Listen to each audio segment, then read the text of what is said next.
แฟนแล้วบ่อยากสิขอเป็นแฟนกันว่าบ่รังเกียจอ้ายเฮาเป็นแฟนกันเลยเนาะบ่ต้องรู้จักกันหลายรู้จักซ้ำนี้ก็พอบ่อยากเว้าหลายดอกบ่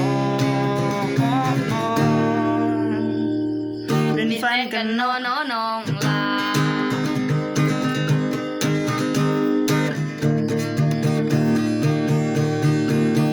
สิให้เจ้าอยู่เรือนเลี้ยงลูกอยู่บ้านเรื่องเลี้ยงงานน้องบ่ต้องเกี่ยว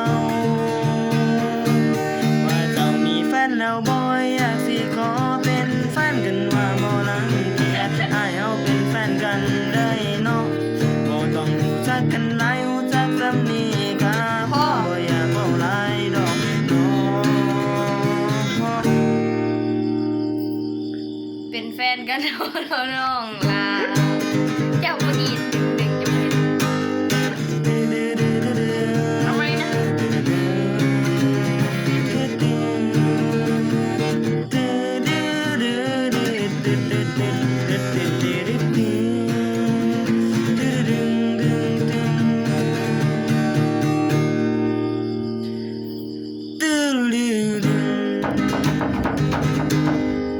ให้ท่านจบว่าเจ้ามีแฟนแล้วบ่อยากสิขอเป็นแฟนกันมา ลังอยากเล่น กันได้เนาะบ่ต้องรู้จักกันหลายรู้จักซ้ำนี้ก็พอดอกเนาะเป็นแฟนกันเนาะน้องลาโอ้น้องลาเอ้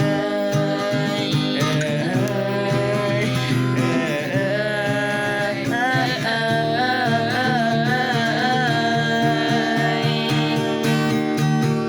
สิมีเจ้าอยู่เรือนเลี้ยงลูกอยู่บ้านเรื่องเลี้ยงงานน้องบ่ต้องเกี่ยว